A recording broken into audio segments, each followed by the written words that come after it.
great. It's what I want, but I just don't think I'm ready yet. You ever hear one of these? If you're a coach, a consultant, a mentor, a leader, a healer, what have you, you're going to encounter the readiness threshold. When a client says that they don't think that they're ready to make that change yet, they might say it thoughtfully, often sincerely, sometimes even with a sense of maturity, as though they're demonstrating some kind of deeper patience or wisdom in waiting for the right moment. I've even heard it excused as alignment. Now, they may be right in all of that, but I want to speak to something deeper underneath, because as humans, when we are on the threshold of change or something that would require investment from us, energy, money, time, risk of some sort, more often than not, we are the worst at self-assessing readiness at that point, because it all feels bad. It just feels like so much tension. And if you have calibrated your nervous system to see that tension or pressure is bad, and you have not learned how to be activated by that and lean in, this video is for you. So, coaches, you'll tend to hear this phrase of not ready yet, most often right before a moment of actual change occurs. And at first, you might accept it. Readiness, it sounds responsible. You might even hold a greater sense of divine timing, that what will be in the timing that it's meant for. This is taught, by the way. That people will be ready when they're ready. And it suggests that someone is thinking carefully about consequences rather than rushing into action. But I'm telling you, if you stay in the profession of human change and development long enough, you're going to be able to notice something about the clients who repeatedly say they're not ready. Many of them have been saying it for years. They're not confused about what they want. They're not lacking insight. They don't need another coach or another program or another training. They can describe their change clearly. They can articulate the steps that would move them toward that. They may even be able to explain exactly why that change matters to them, or what cost of not changing, what that is costing them. So the clarity is there, the opportunity is visible, and yet the moment to act decisively, it's never quite right, you know? Eventually a realization begins to take shape for the coach who is paying attention. The problem is not their readiness. The body has already decided something about that moment. Their problem is capacity. When a client says that they're not ready, what they're often experiencing is a nervous system that doesn't yet trust itself to carry the pressure of that moment that they're imagining, the moment where everything changes. Every meaningful decision, it introduces some form of tension and responsibility of action. So that may be conflict in a relationship that feels stable. It may introduce risk or financial uncertainty.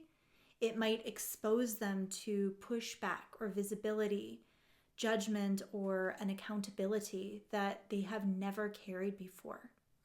So their mind can understand this decision easily, but their body must decide whether it feels capable of surviving what happens next. You can see this play out in really practical ways inside the coaching room.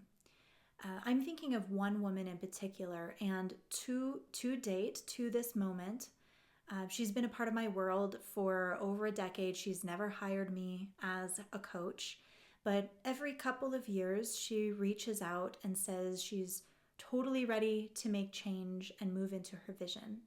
By the way, she's an amazing human. She's brilliant and disciplined and creative in so many ways. And her vision is beautiful. What has been put in her to bring into the world is incredible. But every time she approaches the edge where she would need to invest, take action, be accountable, and change, something happens and she pulls back. So I'm thinking of her in this example. Maybe you can think of somebody in your world where they describe a major decision that they know it's just in them. They eventually need to take, and they may need to leave a role that no longer fits, or end a partnership that's quietly run its course, or relocate their life in order to pursue something new. In that conversation, their reasoning is clear. They can explain the situation thoughtfully. They can even acknowledge that the decision is needed, it's inevitable, what they're doing is not sustainable. But when the moment comes to be a yes and back that up with action, I'm telling you, the language changes. I just need a little more time to think about it, or maybe after this, or maybe after that. The nervous system is already predicting the moment for them where consequences become real. So they'll approach the maximal tension line of decision and action where they can't hide or hedge anymore, and they'll pull back. So they will contract back from that threshold, and their mind needs an excuse that makes that sound believable, and so they'll just say they're not ready. So I'll give you another example. People who have spent years developing expertise in their field, they're masters of craft. They've studied deeply. They're well known in their circles. They've practiced extensively. They have insights in them that could become their own body of work.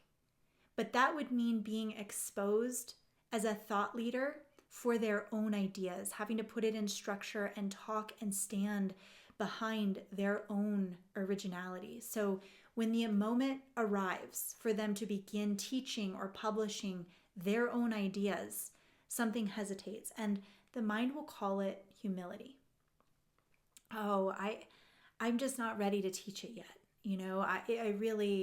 I can just talk about maybe these other lineages. Here's the thing, their nervous system is anticipating scrutiny, responsibility, like being right or wrong, the possibility of being wrong in public and being called out for that. Cancel culture has heightened this felt sense of risk. So their organism, their body tightens around that moment, and they'll I'm just not ready yet. This pattern will also appear with people who have carried an idea for years, almost like gestating a new life. They know they want to write a book. They want to start a project. They want to build the thing that they can't stop thinking about. And they'll talk about it often. But once the moment arrives to begin, it just keeps moving further into the future. I just need the right timing. It's not aligned. Something came up. Their nervous system is predicting uncertainty, exposure, stepping into a territory of visibility where there isn't any guarantee that their idea will succeed. So they wait. There's another example of this, and I know I've already given enough examples. I don't want to, beat a dead horse. That's an awful metaphor, but I want to give one for the coaching industry itself. A coach begins to notice that the work they're doing has quietly outgrown the structure of their current practice. So conversations have become familiar, the problems are relatively predictable, nothing is wrong exactly, but the work no longer stretches them the way that it once did. It just feels like, yeah, it's fine. And they can see what the next evolution of their contribution to human potential, what that would require. Maybe it would require saying no to their current clients and being a yes, building a different level of clientele. Maybe it would look at changing how their work is positioned. Maybe it would shift from the audience who listened and supported the practice that they have now whatever detail, my point is that the shift that they need to make, it carries pressure. So it might carry income uncertainty, disappointing people that they care about, stepping into a version of themselves that feels less certain and maybe even less approved of.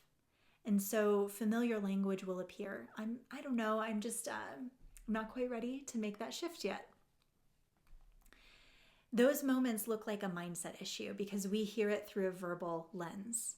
So we assume that the person might need more confidence or a better strategy or more clarity or a better set of beliefs in themselves.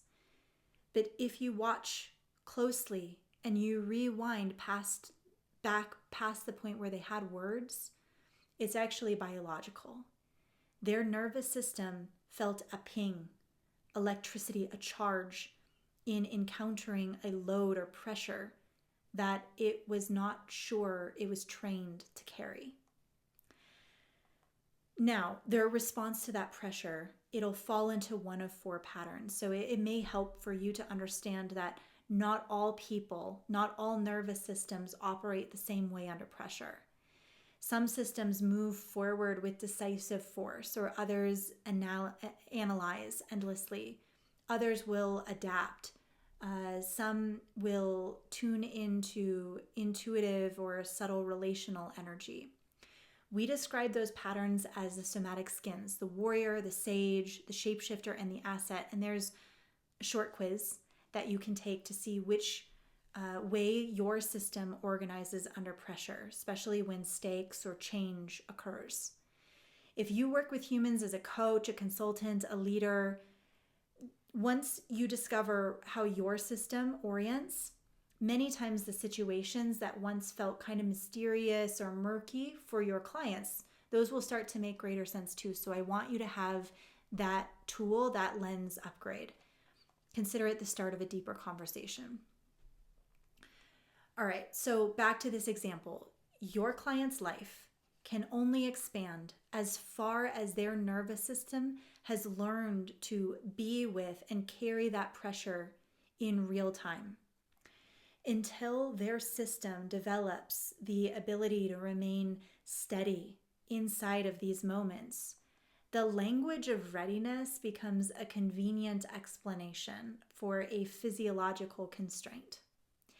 This is why capacity must come before readiness.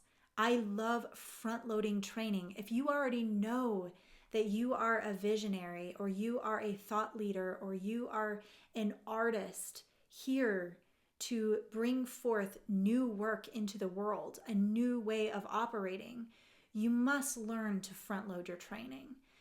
Train yourself, your body, your mind, your spirit, your nervous system before your vision requires it, and everything becomes a lot more simple.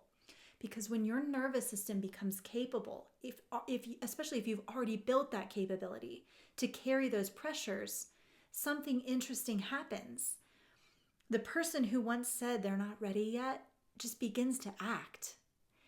Not because the timing suddenly became perfect, and many times the circumstances are like the least ideal ever, and they'll still move because they have the capacity. They finally learn to trust themselves in the moment, not mindset trust, like I believe in myself, felt nervous system, grounded agency. This is the deeper layer of development that we train inside the Prestige.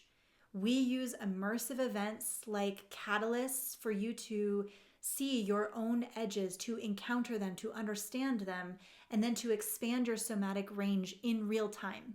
And then we lead coaching circles to teach these tools for you to bring your goals, your projects, your blind spots, hidden opportunities for skilled support, and also learn to develop these tools for yourself and if you work with clients, for your clients. If that work resonates with you and you're curious, please do consider joining us for a season inside of our Somatics Academy. We would love to have you. You can reach out to us directly. There's a link to our website below.